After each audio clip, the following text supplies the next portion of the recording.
ও মুসলমান, গত 2 বছর আগে আমার এক প্রোগ্রাম ছিল ভোলায়, বাস্তব এক ঘটনা শোনায়। ভোলায় মাহফিল শেষ কইরা রাতের বেলায় এক মাদ্রাসায় ঘুমাইলাম। ফজরের সময় আমার বাবা আমার যে 2-3 জন খাদেম ঠিক কইরা দিছে, তার মধ্যে একজন খাদেম ছিল হাফেজে কোরআন, নাম তার আব্দুর রহমান।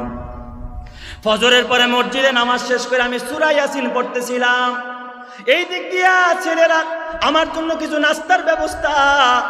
হঠাৎ আমি নাস্তা করার জন্য যখন ওই মসজিদের ইমাম সাহেবের হুজরাখানায় যখন বসলাম, যেই ছেলেগুলো রাতের বেলায় আমার খেদমত করেছে, সকালবেলা ওরা আমার পাশে আসছে। ওই ছেলেদের ভিতরে আব্দুর রহমান, যেটা হাফেজে কোরআন, এই ছেলেটা আমার কাছে আইসা দেখি চোখের মধ্যে আঙ্গুল দিয়া বিনায়া বিনায়া কাঁদতেছে, আর 2টা গাল মোবারক ভিজা ভিজা পানির ফোঁটা টপ টপ করে জমিনে পড়তেছে। মাদ্রাসার বাচ্চা, এতিমখানার বাচ্চা, কোরআনের হাফেজ। আমি ডাক দিয়ে বললাম, বাবা আব্দুর রহমান, কাঁদো কেন বাবা, কাঁদতেছো কেন? তোমার কান্নার কারণ বুঝতে পারলাম না আব্দুর রহমান। ওস্তাদ মেরেছে না কোনো কষ্ট পেয়েছো, কোনো আঘাত পেয়েছো, নাকি ব্যথা পেয়েছো?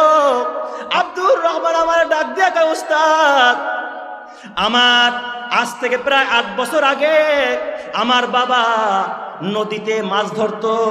আমার বাবা ছিল একজন জেলে। আজ থেকে 8 বছর আগে বন্যার কবলে পড়ে নৌকা ডুবে, ট্রলার ডুবে আমার বাবা নদীতেই মারা যায়। হুজুর, আমার বয়স তখন, আমার জন্ম হয়েছে মাত্র তখন 2 বছর। আমার মাকে নাকি আমার বাবা ওসিয়াত করে গেছে ছেলেটাকে মাদ্রাসায় দিবা। আমি বড় হওয়ার পর আমার মা দুঃখিনী, আমার কষ্ট ক্লাস করে হুজুর এই মাদ্রাসায় ভর্তি করছে। হুজুর, আমার সংসার দেখার মতো কোনো মানুষ নাই। আমার নানা নানি অনেক গরিব মানুষ হুজুর।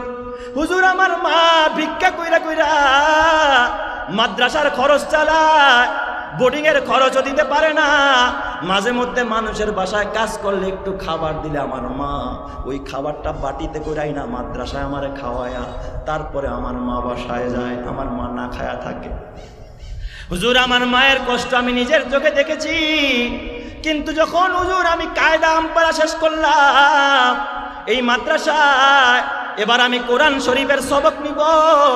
হুজুর, আমি সবক নেওয়ার সময় মাদ্রাসার ওস্তাদরা আমাদের কাছে, আমরা ক্লাসে যারা ছিলাম, মিষ্টি খাওয়ার আবদার জানাইলো, আব্দুর রহমান, তোমরা কি আমাদেরকে মিষ্টি খাওয়াইবা না, কোরআন শরীফের সবক নিবা? হুজুর, আমি সকালবেলা বাসায় গিয়ে আমার মাকে ডাক দিয়া বললাম, মা, ও মা, জীবনে তো ভালো কিছু খাইতে পারি নাই মা, তুমিও কষ্ট করেছো মা, মাদ্রাসার নরমাল খাবার মা গো, আজকে কোরআন শরীফ নিব। আমার পড়ার সাথী ভাইরা মিষ্টি আনছে, কেউ বাতাসা আনছে, কেউ খই আনছে। মা গো, আমি কি নিয়ে ওস্তাদের সামনে হাজির হব? আজকে আমার কোরআন শরীফের সবক নেওয়ার পালা। এই ইয়াহইয়া আলাইহিস সালাতু ওয়াস সালামের কত দাম, কত মর্যাদা। এই ছোট্টবেলায় ইয়াহইয়াকে আল্লাহ পাক ডাক দিয়া বললেন, ইয়া ইয়াহইয়া খুজিল কিতাবা বিকুয়া, ইয়াহইয়া রে এই কিতাবটা ভালো করে ধরো। ওয়া আতাইনাহুল হুকমা সাবিয়া, আমি আল্লাহ এই ছোট্ট ইয়াহইয়াকে ছোট্টবেলায় আমি আল্লাহ নবুয়ত দান করে দিছি। সুবহানাল্লাহ। ঈসা নবীর আল্লাহ ছোটবেলায় নবুয়ত দান করছে, ইয়াহইয়া নবীকে আল্লাহ পাক ছোটবেলায় নবুয়ত দান করছে। কেউ কেউ বলে 7 বছর বয়সে আল্লাহ পাক ইয়াহইয়া আলাইহিস সালামকে নবী বানায়া দিছে। জোরে কোন সুবহানাল্লাহ। ইয়াহইয়া নবীকে আল্লাহ 4টা গুণ দান করেছে। মুসাদ্দিকাম বিকালিমাতিম মিনাল্লাহ, এই ইয়াহইয়া পয়গম্বর, তিনি তার পরবর্তী ঈসা পয়গম্বরের সুসংবাদ দানকারী। ওয়া সাইয়্যিদা, তিনি ছিলেন একজন সর্দার। ওয়া হাসুরা, তিনি ছিলেন একজন চিরকুমার। ইয়াহইয়া পয়গম্বর জীবনও তিনি বিয়ে করেন নাই। সমস্ত নবীরা বিয়ে করছেন। নবীদের খাসলাত হলো 4টা, তার মধ্যে একটা হলো বিয়ে করা। কিন্তু সব পয়গম্বররা বিয়ে করছেন। এই পৃথিবীতে একজন নবী জীবনও বিয়ে করে নাই। ওই নবীর নাম কি? ইয়াহইয়া। চিরকুমার ছিলেন। কি ছিলেন? চিরকুমার। ওয়া সাইয়্যিদা ওয়া হাসুরা, তিনি ছিলেন সর্দার, তিনি ছিলেন একজন চিরকুমার। মহিলা বিমুখী, মহিলাদের প্রতি তার কোনো আকর্ষণ নাই। এরপর আল্লাহ বলে, ওয়া কানা নাবিয়্যাম মিনাস সালিহিন, তিনি ছিলেন একজন নেককার পয়গাম্বর, জোরে কান্না আল্লাহু আকবার।